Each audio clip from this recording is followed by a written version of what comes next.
आत्माओं का आवाहन करना यानी आत्माओं को बुलाना। इस तरह की न जाने कितनी सारी क्रियाओं के बारे में हमने सुना है। कई बार ऐसा होता है कि लोग अपनी इच्छा के चलते किसी और शरीर को किसी और शरीर में डालने की कोशिश करते हैं। वो चाहते हैं कि उनका परिजन उनसे कभी भी दूर ना जाए। और कई बार हमारी ही कुछ गलतियां ऐसी ही आत्माओं को उजागर कर देती हैं, जिनका शायद अस्तित्व इस दुनिया में होना लिखा नहीं होता है, पर फिर भी हमारे कारण वो इस दुनिया में आ जाते हैं। मेरा ये केस ऐसे ही किसी घटना पर आधारित है। उन दिनों मैंने अपनी दीक्षा कंप्लीट करी ही थी। मैंने अपने गुरुओं से अलग अलग तरह की चीजें सीख कर उन्हें लोगों को सही करने के लिए आजमाना शुरू कर दिया था। मेरे 4 दोस्त बहुत ज्यादा करीबी थे। कॉलेज के टाइम के वो दोस्त थे और वो बहुत ही ज्यादा जॉली नेचर के थे। उनका कहना था कि भूत प्रेत होते नहीं हैं, क्योंकि मैं कभी कभार अपनी माला निकालकर उनके सामने जप करने लगता था। तो उनका मानना था कि ये भूत प्रेत सिर्फ एक भ्रम है, और अगर भूत प्रेत है तो वो उनके सामने आए, बिना उनके सामने आए वो मानेंगे नहीं। दरअसल हम सभी के साथ ऐसा होता है, जब तक हम चीजों से साक्षात्कार या फिर फेस टू फेस कन्वर्सेशन नहीं कर लेते हैं, हमें वो चीजें भ्रम ही लगती हैं। वो कहते हैं ना कि कोई भी कहानी, घटना या अंधविश्वास तब तक ही लगती है जब तक वो आपके साथ ना हुई हो। कॉलेज खत्म होने के कुछ सालों के बाद मेरे पास मेरे दोस्त संजीव का कॉल आता है। संजीव मुझसे कहता है कि उसने एक भूत वाली जगह ढूंढी है, क्या मैं चलना चाहूंगा। अभी एक बहुत अजीब सी चीज थी कि वो चारों के चारों एक ही जगह बैठे थे। संजीव, प्रिया, शिवानी और प्रियांशु, ये 4 लोग शायद आपस में ही बैठकर इस तरीके से बातें कर रहे थे कि वो भूत प्रेत को देखेंगे। और जब भूत प्रेत का नाम आया तो उन्होंने मुझे कॉल मिला दी। मैंने उनसे साफ मना कर दिया कि भूत प्रेत शायद आप लोगों के लिए मजाक होगा, पर मेरे लिए मजाक नहीं है। तो मैं इन सब चीजों को बिल्कुल भी अप्रिशिएट नहीं करता हूं कि आप किसी जगह पर जाएं और इन्वेस्टिगेट करें, अनटिल एंड अनलेस आप किसी गुरु द्वारा सुरक्षित ना हो या फिर आपके पास कोई पुख्ता सबूत हो उस जगह के। संजीव बहुत ही ज्यादा अजीब सा लड़का था। उसने मुझसे कहा कि उसने एक महल देखा है जयपुर के बाहर। वहां पर आज भी ऐसा मानना है कि कोई भूत है। उन्होंने मुझे महल का पता बताया और बोला कि अगर वक्त लगे तो मैं वहां जरूर आऊं। हंसते हुए उन्होंने कहा कि वो भी 2-3 बातें कर लेंगे भूतों से।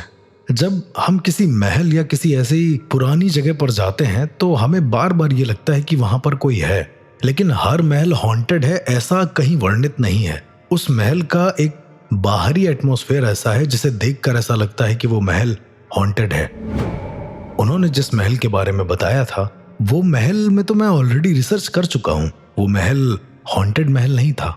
महल का नाम गोपनीय रखते हुए मैं आप लोगों को ये बताना चाहता हूँ कि वो बहुत फेमस महल है और सारे के सारे जयपुर निवासी उसे जानते हैं। मुझे बाकी की चीजें तो नहीं पता होती हैं, लेकिन जिस दिन मेरे दोस्त ने मुझे कॉल करी थी उस दिन से करीबन 2-3 महीने के बाद मेरी दोस्त शिवानी का कॉल वापस से मेरे पास आता है और शिवानी कहती है कि कुछ तो बहुत अजीब है जो हो रहा है। मैंने उससे पूछा कि कहाँ हो तुम लोग। शिवानी बहुत ही दबी आवाज में कहती है कि वो महल के अंदर है। अब ये बड़ा अजीब था। 2-3 महीने पहले वो लोग मुझसे महल जाने की बात कर रहे थे और 2-3 महीने बाद भी वो लोग महल के अंदर हैं। मैंने उससे पूछा कि क्या तुम लोग काफी टाइम से महल के अंदर हो क्या? तो वो कहती है कि नहीं, वो लोग कल ही आए हैं महल। 3 महीने से सिर्फ प्लानिंग चल रही थी। तो मैंने कहा कि उसमें डरने की क्या बात है।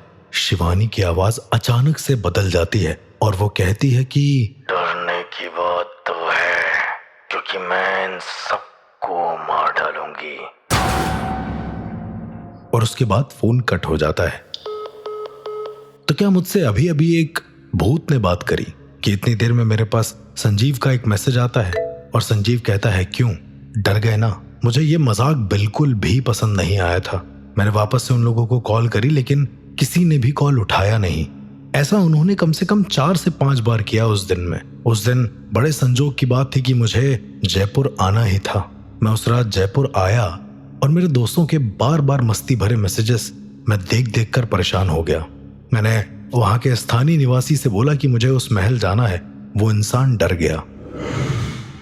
वो कहता है कि साहब वहां पर अभी भी किसी की आत्मा है। मैंने कहा कि अभी कुछ साल पहले मैंने रिसर्च करी, वहां पर कोई आत्मा नहीं है।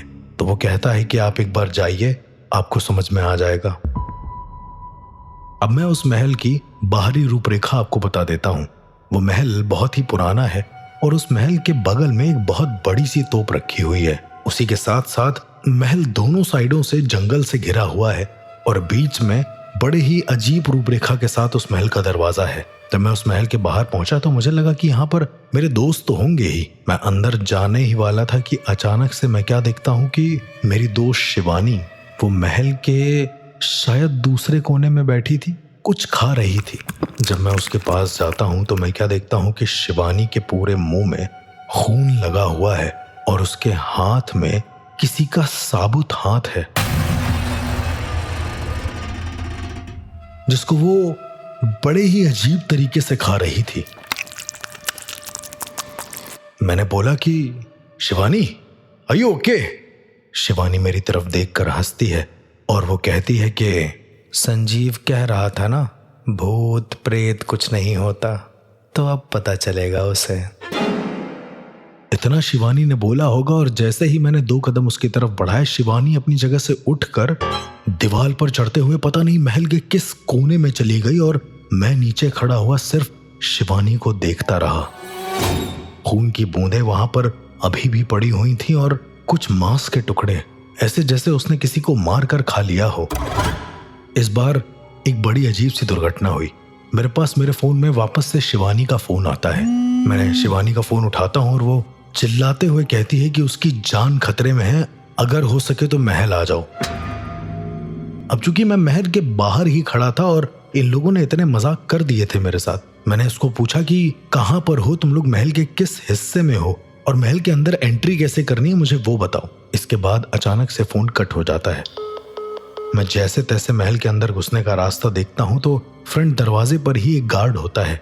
बहुत पुराना गार्ड लग रहा था वो। उससे पूछता हूं तो वो मुझसे काम पूछता है महल के अंदर जाने का। मैं उसको बताता हूं कि मेरे दोस्त यहाँ पर रुके हुए हैं, शायद किसी रिसर्च वगैरह के लिए आए थे, तो क्या मैं अंदर जाकर उनसे मिल सकता हूँ। उस गार्ड ने मुझसे कहा कि मैं उसको अपना हाथ दिखाऊं। मैंने हाथ दिखाया तो उस गार्ड ने अपने पास ही रखी एक मोहर से मेरे हाथ पर एक छोटी सी मोहर बना दी। शायद उस राज दरबार की राजसी मोहर रही होगी। वो कहता है कि अब आप इस महल के अंदर जा सकते हैं, लेकिन जाते जाते उसने मेरे को एक चेतावनी दी। उसने कहा कि 12 बजने को है और 1 बजे के बाद यहां पर ग्रहण लगता है। मैंने उसको पूछा कि किस तरह का ग्रहण, तो वो बिना कुछ बोले चुपचाप से गेट के पास वापस से जाकर बैठ गया, ठीक वैसे ही जैसे मेरे आने पर वो बैठा था। मुझे इस महल में कुछ तो बहुत अजीब लग रहा था, कुछ तो ऐसा लग रहा था जो मेरे शायद सोच और समझ के परे था। मैं अंदर जाने पर देखता हूं कि मेरे कोई भी दोस्त वहां पर होते नहीं हैं। बड़ी अजीब सी चीज होती है जब अचानक से मैं प्रियांशु को मेरे पास दौड़ कर आता हुआ देखता हूं। वो दौड़ कर आकर मेरा हाथ पकड़ लेता है और वो कहता है कि मैं उसे बचा लूं वरना वो उसे मार डालेगी। बार बार मैं प्रियांशु से पूछता हूं कि आखिरकार कौन है जो तुम्हें मार डालेगी, तो प्रियांशु हाथ कांपते हुए कहता है कि रानी की आत्मा। अब मेरे लिए ये बहुत ज्यादा शॉकिंग था। रानी की आत्मा इन लोगों को क्यों मार रही थी? मैं जितने भी लिसनर हैं उन सबको एक इस महल की बैक हिस्ट्री देना चाहता हूं।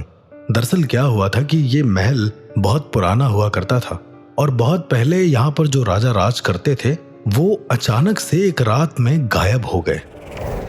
उनकी पत्नी भी नहीं मिली, राजा भी नहीं मिला और उस महल के सारे लोग आउट ऑफ नोवेयर वो चले गए कहीं पर। उनके जाने के प्रमाण थे पर यह नहीं पता था कि एक्चुअली कहाँ गए हैं। मतलब एक ऐसा महल जो पूरी रातों रात खाली हो गया हो। और उसके बाद इतिहास के पन्नों से इन लोगों का नाम भी हटा दिया गया। मैंने कई बार अलग अलग तरह की चीजों को पढ़ने की कोशिश करी पर इतिहास के पन्नों में कहीं भी उस राजा का नाम एक स्पेसिफिक डेट के बाद नहीं है। वो लोग रात के शायद पहले पहर में गए थे तो 12 से 2 के बीच का वक्त होगा। और इसके बाद से उस महल की कहानी मुझे ज्यादा ऐसी किसी को सुनाई नहीं दी। उस महल की जो महारानी थी वो बहुत ज्यादा सौम्य थी, बहुत अच्छी थी और लोगों का बहुत ज्यादा भला करती थी। अब मुझे ये नहीं समझ में आ रहा था कि आखिरकार रानी का भूत इन लोगों को परेशान क्यों कर रहा है। मैंने प्रियांशु से पूछा कि तुम मुझे बताओ कि बाकी लोग कहाँ पर हैं और आखिर रानी का भूत क्यों परेशान कर रहा है तुम लोगों को। उसने जो बात बताई वो सुनकर मेरे रोंगटे खड़े हो गए। उसने बताया कि जो संजीव है वो इस वक्त राजा की तलवार लेकर पूरे महल में दौड़ रहा है और उसे जो मिल रहा है उसको वो काट दे रहा है। और मेरी दोनों दोस्त शिवानी और प्रिया, ये दोनों पूरी तरीके से पागल हो गई हैं। एक राजसी साड़ी पहनकर राजा से बचते हुए पूरे महल में इधर उधर भाग रही हैं। मेरे दिमाग से ये बिल्कुल चीजें परे थी। मैंने उसको महल के ही एक अच्छे से कमरे में, जहां पर मैंने रिसर्च करी थी कि ये कमरा बहुत पॉजिटिव है, मैंने उस कमरे में ले जाकर प्रियांशु से सारी बातें पूछी। प्रियांशु मुझे बताता है कि इन लोगों का प्लान बना था आने का। कई बार ये लोग महल के बाहर आकर लौट गए। अंदर जाने का जब रास्ता नहीं मिला तो इन लोगों ने अलग अलग तरकीबें निकालना शुरू कर दिया। ये चारों लोग आखिरकार एक बार महल के दरवाजे पर पहुंचे और वहां के गार्ड से कुछ बोलकर वो लोग एंट्री कर गए। गार्ड ने इन सब के हाथ में एक एक मोहर लगाई और उसके बाद ये लोग महल के अंदर आ गए। मैंने उसको बोला कि उसके बाद ये घटनाएं कब शुरू हुई। प्रियांशु बताता है कि ये घटना तब शुरू हुई जब वो लोग महल के एक ऐसे हिस्से में पहुंचे जो महल का हिस्सा ना तो महल का लग रहा था ना ही महल के बाहर का। वो पेड़ों से ढका हुआ था और बड़े अजीब तरीके के धागे से बंधा हुआ था। मैंने कहा फिर? तो उसने बोला कि संजीव ने जाकर उस महल के दरवाजे पर लगी 2 तलवारों को उतार लिया और बोला कि अब वो महाराजा है। और जैसे ही उसने ये बोला, संजीव की आंखें पलट गई हैं पूरी तरीके से। संजीव के पीछे लगा वो गेट जोर जोर से कोई खटखटाने लगा। सिर्फ इतना ही नहीं, उसी के साथ साथ प्रियांशु, प्रिया और शिवानी, ये तीनों इतना ज्यादा डर गए थे उस वक्त कि वो भागते हुए महल के किसी अलग अलग कमरे में जाकर छुप गए। प्रियांशु जहां पर छुपा हुआ था वो एक ऐसा रूम था जहां पर पूजा हुआ करती थी। शिवानी जहां छुपी थी वो महल का वो कोना था जहां पर रानी रहती थी। और प्रिया जहां छुपी थी वो महल का एक अजीब सा कोना था। वहां पर कौन रहता था ये किसी को नहीं पता। प्रियांशु जब बाहर निकलता है तो प्रियांशु क्या देखता है कि संजीव राजा की वेशभूषा में पूरे महल में टहल रहा है। और जैसे ही संजीव प्रियांशु को देखता है वो पागलों की तरह उसे मारने के लिए दौड़ता है। प्रियांशु भागते भागते कहीं और जाता है तो वो क्या देखता है कि शिवानी, जो कि हाथ में कोई मांस का टुकड़ा लिए हुए टहल रही है, वो पूरे महल में इस तरीके से भाग रही है कि खून के छींटे पूरे महल में हैं। और वो बार बार यही चिल्लाकर भाग रही है कि राजा से बच जाओ वरना राजा तुम्हें मार डालेगा। और प्रिया का अभी तक कुछ अता पता नहीं था। प्रियांशु ने मुझे जैसे ही इतनी बात बताई, अचानक से पीछे से संजीव की आवाज आती है, होशियार हो जाओ, हमने तुम्हें ढूंढ लिया है। तुम्हें अपने रक्त से इस महल को सींचना होगा।